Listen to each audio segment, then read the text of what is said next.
diz, você pode abrir aí na sua Bíblia, eu vou ler aqui na versão revista atualizada, 1 Coríntios, capítulo 2, verso 12. Olha o que diz: ora, nós não temos recebido o Espírito do mundo, e sim o Espírito que vem de Deus, para que conheçamos o que por Deus nos foi dado gratuitamente. Você pode dizer amém? Eu não sei se deu para você pegar a revelação desse texto, mas é muito forte o que Paulo fala aqui nesse verso 12. Eu vou ler de novo para você poder pegar a essência dessa palavra. Ora, nós não temos recebido o Espírito do mundo, e sim o Espírito que vem de Deus, para que conheçamos o que por Deus nos foi dado gratuitamente. Amém? Qual é o Espírito que tem agido, que tem governado sobre a vida das pessoas? A Bíblia diz que o mundo ele jaz no maligno. Por isso que existe um espírito agindo nesse mundo. Mas quando se diz respeito a nós, quando eu digo nós, eu estou falando da igreja do Senhor. Porque se você ainda não é igreja do Senhor, então essa é a noite de você se tornar o corpo de Cristo, ser participante da igreja do Senhor, entrar nessa arca. Porque todo aquele que ainda não tem o Espírito de Cristo, então ele ainda não é filho de Deus. Ele é apenas criação. Ele apenas está a ponto de entrar no propósito eterno. Mas nós precisamos para cumprir o plano de Deus aqui nessa terra, ter o Espírito que foi dado por Deus. É o Espírito de Cristo. No entanto, nós sabemos que, mesmo estando aqui, até mesmo já tendo o Espírito de Cristo habitando em nós, que esse era o grande mistério que estava a ser revelado.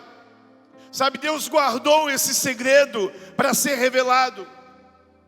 E o apóstolo Paulo diz em Colossenses: Cristo em vós, a esperança da glória. Esse era o grande mistério, era o grande propósito de Deus. Ele queria que isso já pudesse ter sido concluído desde o Éden, mas o homem decidiu errado. O homem escolheu errado.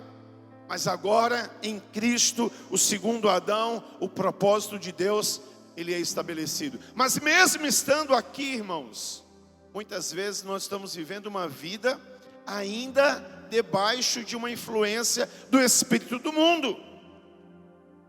Por isso que Paulo ele vem aqui e ele afirma: olha, nós não temos recebido o espírito do mundo, e sim o espírito que vem de Deus.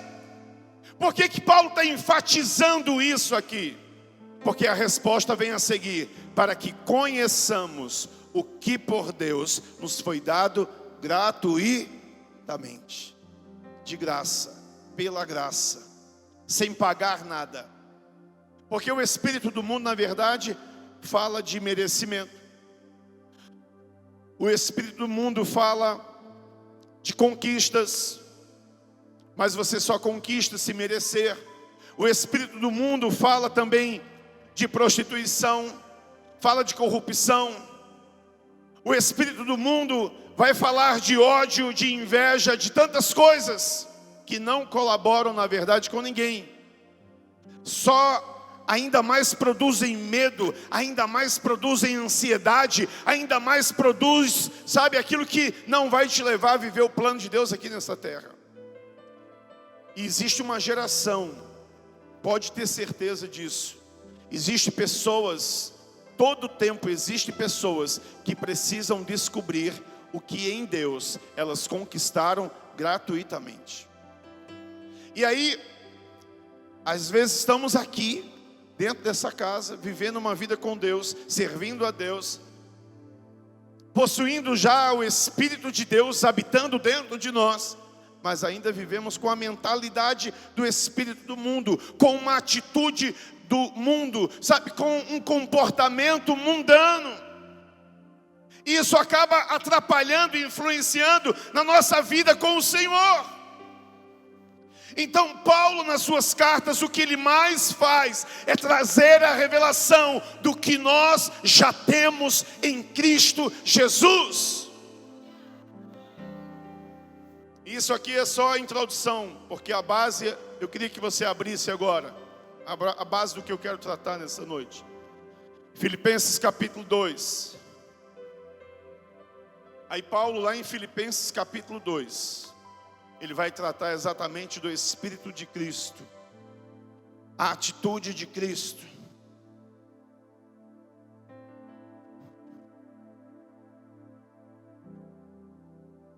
E é interessante que se Paulo pudesse juntar essas duas cartas e pegasse um trechinho do que ele falou para os coríntios, com um trechinho do que ele falou para a igreja de Filipos, sabe, se ele pudesse juntar um pouquinho de cada uma, ele estava exatamente dizendo assim: olha, nós não temos recebido o Espírito que vem do mundo, o Espírito do mundo, mas nós temos recebido o Espírito que vem de Deus, sabe, para conhecermos o que nos foi dado por Ele gratuitamente. E aí ele então começaria o capítulo 2 de Filipenses perguntando para você: quem está em Cristo aqui? Alguém está em Cristo? Quando nós entregamos a nossa vida para Jesus, então isso significa dizer que estamos em Cristo. Eu pergunto de novo: quem está em Cristo aqui? Aleluia. Aí ele começa perguntando: se alguém aqui está em Cristo, existe alguma exortação nele? Alguma coisa boa que podemos aprender de Cristo? Algum encorajamento? Que exortação é isso, irmãos? É encorajamento. Algum conforto nele?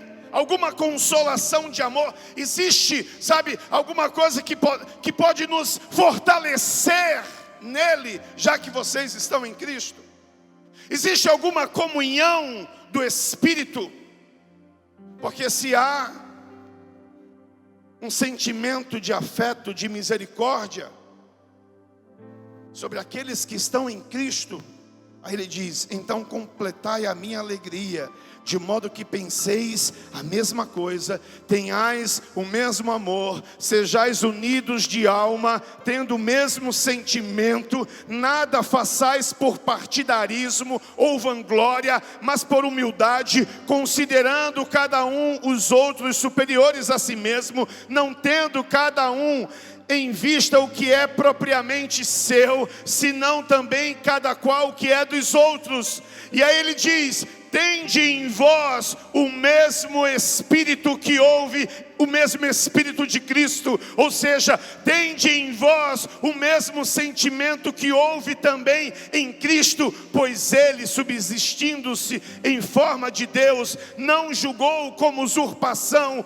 o ser igual a Deus, antes a si mesmo se esvaziou, assumindo a forma de servo, tornando-se em semelhança de homens e reconhecido em figura humana, a si mesmo se humilhou, tornando-se obediente até a morte e morte de cruz.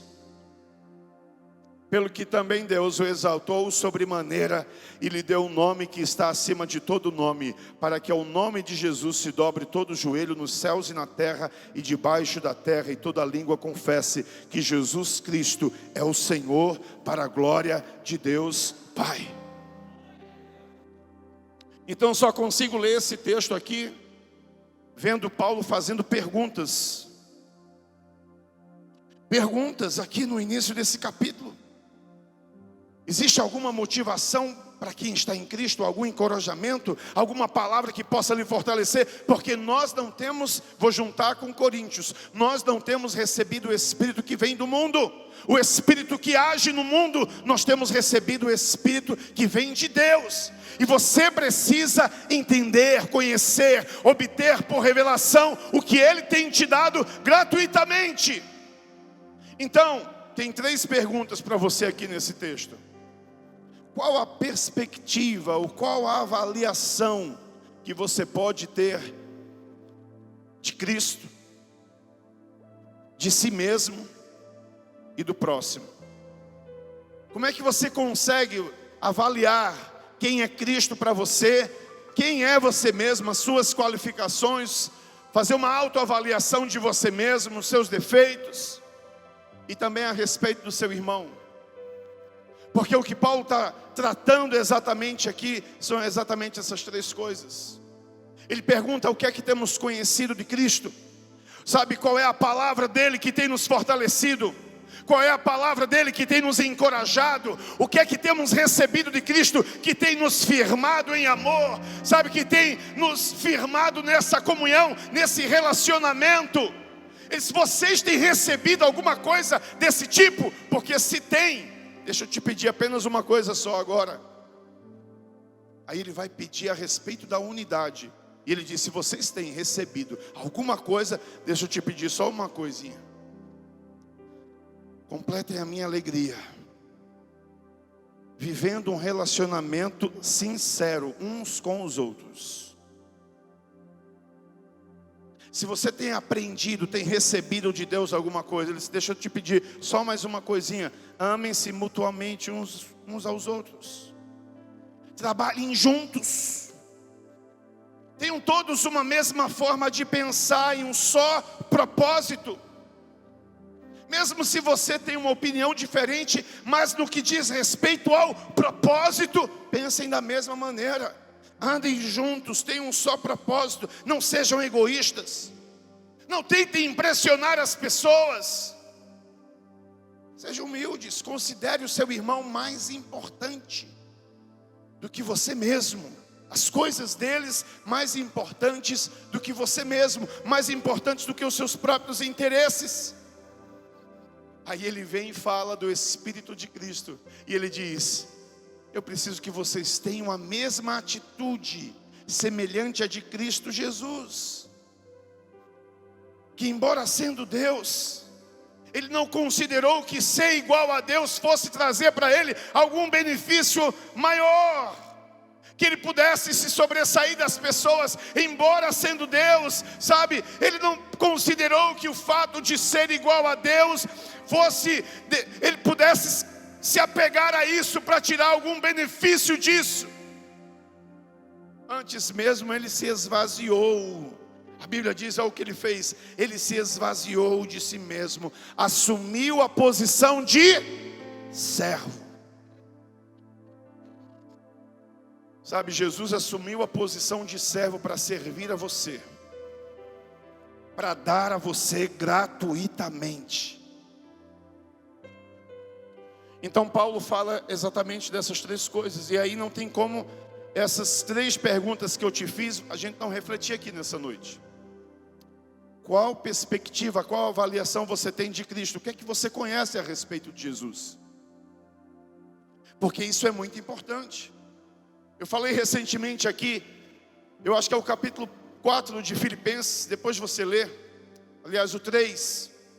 Paulo vai dizer que não confia em nada daquilo que ele pode fazer, a não ser naquilo que Cristo fez por ele. Ele disse: tudo na minha vida eu considero perda, para que eu possa então conhecer plenamente a Cristo. O conhecimento a respeito de Cristo é tudo que você precisa, irmão. Porque quando você conhece a respeito de Cristo, você descobre quem você é nele, você descobre quem é o seu irmão. E agora, essa autoavaliação, essa perspectiva, essa introspecção que você pode fazer de si mesmo, essa avaliação que você pode fazer do seu irmão, sabe? Essa avaliação que você pode fazer a respeito de quem é Cristo, então tudo começa a fazer sentido na sua vida. Mas quando a gente tem o entendimento de que Cristo é algo assim muito difícil para nós, que Ele nos deu salvação, amém, glória a Deus, mas que eu tenho que depende do meu esforço para conseguir mais alguma coisa dEle, aí você começa a caminhar errado. Você começa a cansar na sua vida. Porque todas as vezes que você fica lutando para ter aquilo que Deus já te deu, você está trabalhando em vão. Você está lutando em vão, querido. Você está gastando energia, gastando força. E aí, detalhe, aquilo que é para você fazer, que foi o que Paulo pediu, você não consegue. Sabe por quê? Porque você não se vê capaz.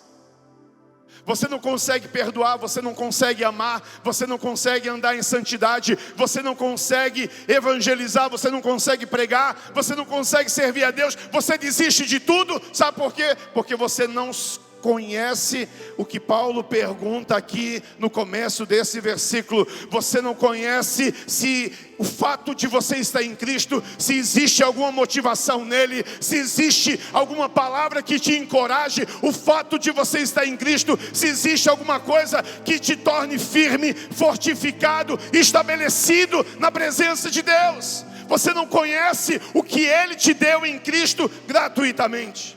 E você acha que tem que conquistar. Isso é a base, irmãos, para nós vivermos bem. Conhecer a Cristo é o que você precisa. Conheça a Cristo, o que Ele fez, o que Ele te deu. E aí você consegue fazer uma introspecção de si mesmo de forma correta. Porque quando o homem ele faz uma introspecção de si mesmo, antes de conhecer a Cristo, ele faz uma introspecção, ao invés de ser sob o olhar de Cristo, ele faz sob o olhar de si mesmo. E a influência que vem sobre você não é mais a influência do Espírito de Cristo, e sim a influência do Espírito do mundo. E aí quando você olha para você e vê que você, desculpa eu usar a expressão pesada aqui, mas vamos lá. Quando você olha para você e vê que você mente, que você muitas vezes não presta, safado, compra não paga, tem comportamentos comprometedores, tem atitudes que te deixam em dúvida se Deus está te amando ou não, não se dá bem com o teu irmão, hein? Não consegue perdoar. Aí quando você faz uma introspecção de si mesmo e vê todas as podridões que existem na sua carne, aí você diz, não, cara, ser igual a pastor André eu não consigo não, é difícil. Pastor André é quase um Jesus assim, expressado na terra. Aí você começa, porque a gente acha que só quem consegue ser é pastor, né? Só quem consegue servir, ser crente é pastor. A gente quando está aí nessa posição, sentadinho aí só ouvindo, a gente não se encontra capaz de nada. Mas aí você precisa entender quem você é em Cristo. Porque quando você fizer essa autoavaliação de si mesmo, você vai dizer até como Paulo, dos pecadores eu sou o pior. Foi isso que Paulo disse. Ele disse, eu nem era para ser chamado de apóstolo, porque deles eu sou o menor de todos. Dos pecadores eu sou o pior. Eu não era para ser chamado de apóstolo, eu não merecia nada. Agora, Paulo fazia uma introspecção de si mesmo sob o olhar de Cristo. Mas ele dizia, mas em Cristo eu posso todas as coisas, porque Ele é quem me fortalece. Ele disse, nem olhos ouviram, nem ouvidos, nem olhos viram, nem ouvidos ouviram, e nem penetrou o coração humano, aquilo que Deus preparou para aqueles a quem Ele ama. E Paulo dizia, eu sou amado, sabe? Paulo ministrava, eu sou amado. Então se ele era amado, ele entendeu que o que Deus guardou, que olhos não viram, que ouvidos não ouviram, que não chegou ao coração humano, Deus preparou para você, Deus preparou para ele.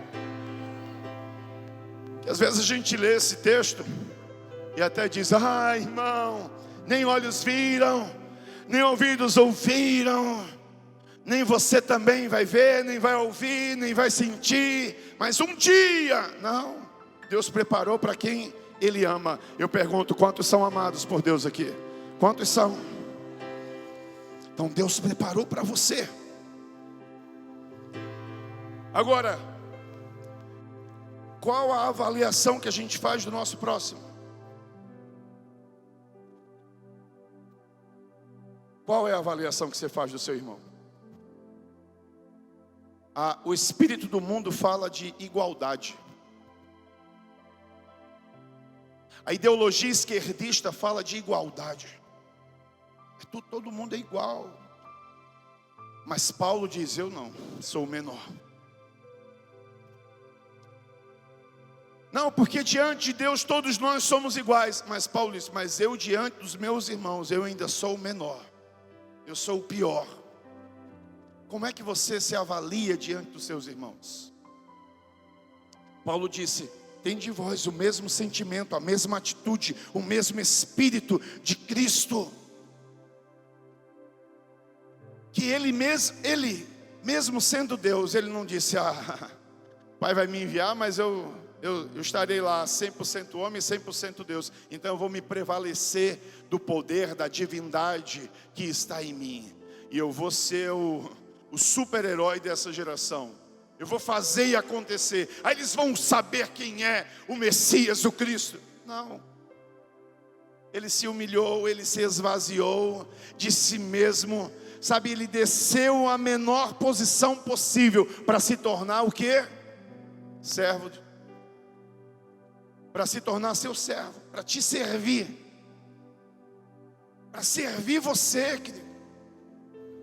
Eu sei que nós estamos aqui para ser servos de Cristo, hein? Mas Ele que decidiu primeiro servir você com o melhor do que Ele tinha. E nesse serviço Ele te deu salvação, Ele te deu justificação, Ele te deu redenção, Ele te deu santidade, Ele deu tudo que você precisa. Aí só porque você muitas vezes é pastor, é líder, é levita, é alguma coisa, tem alguma condição na vida, que você quer ser mais do que outros. Que as coisas têm que estar no seu nível, no seu padrão, na sua medida, para que possa acontecer. Não, Paulo disse que Cristo decidiu ainda ser menor do que nós. E Paulo seguiu o mesmo exemplo dele.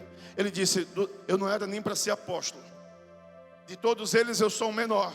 No capítulo 3 ele vai dizer: se existia alguém para se vangloriar de alguma coisa, de ter alguma coisa, era eu.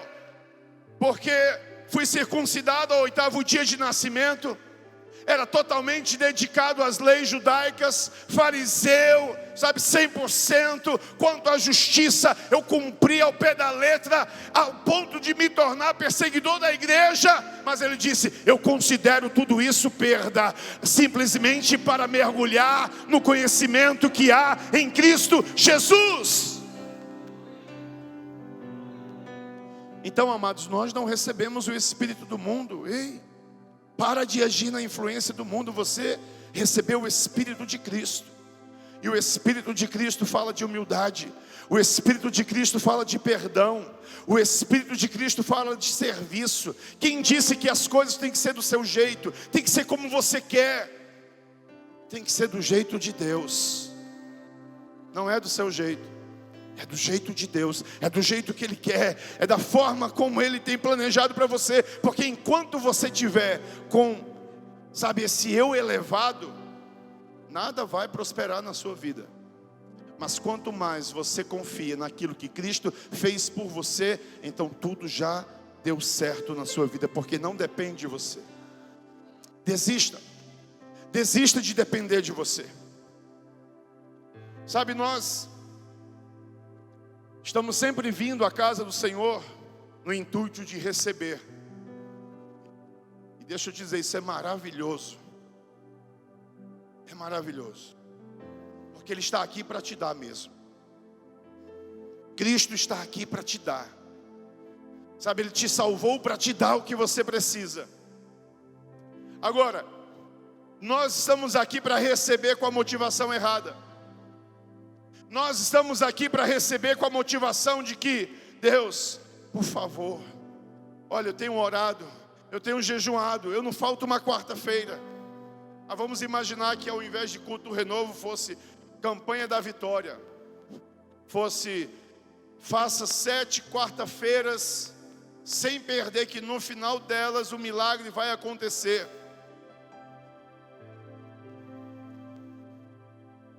Aí você vem sempre confiado em si mesmo. Você vem para receber. E aí de vez em quando você escuta um que diz: faça que você recebe. E outro que diz: você só vem para receber, venha para dar também. Pois é, mas a Bíblia diz que Ele nos deu do Espírito dEle, para conhecermos o que Ele já nos deu gratuitamente. O que você precisa, Deus está pronto para te dar. O que você precisa, o que você quer, Deus quer te entregar. Agora Ele quer que você entenda que é gratuitamente, é de graça. Ele não está exigindo o seu merecimento. Não, Ele quer apenas que você creia nisso, que você acredite nessa palavra, que você coloque essa palavra na sua vida como regra de fé e prática. Eu não mereço, mas o Senhor tem me dado. Eu perguntei aqui, acho que uma quarta dessa, ou foi um domingo, não lembro mais, quantos aqui merecem a bênção de Deus? Eu estava falando exatamente que nós não temos que merecer para receber, porque Deus já nos deu gratuitamente. Não adianta você ficar confiado em você mesmo, no quanto você pode fazer para receber. Confia no que Cristo já fez por você. Amém? Porque é isso que Ele quer nos revelar. E aí eu acho que tem alguns irmãos apercebidos. E eu perguntei: quantos aqui merecem a bênção de Deus? E alguns ainda levantavam a mão. E eu perguntei de novo: quantos merecem a bênção de Deus? E outros ainda levantavam a mão. Eu disse: não, deixa para lá, né, para não envergonhar os irmãos. Mas hoje eu quero fazer um desafio com você. Eu quero chamar aqui à frente só aqueles que não merecem receber a bênção, mas querem receber alguma coisa de Deus. Vem para cá para a gente orar por você. Só se você acha que não merece. Se você acha que não merece da bênção, então vem para cá para a gente orar por você. Só os que não merecem. Porque nós temos recebido o Espírito de Deus, o Espírito que vem de Deus, para que conheçamos o que por Deus nos foi dado gratuitamente. Se você se acha merecedor, nem precisa vir, a bênção já está com você. Mas se você acha que não merece, vem para cá. Vem se colocar diante do Senhor e diga: Senhor, eu não mereço, mas eu preciso dessa vitória, Senhor. Eu preciso dessa resposta, eu preciso dessa bênção, eu preciso desse milagre, eu preciso desse favor, eu preciso dessa vitória. Eu não mereço, mas eu preciso, Senhor.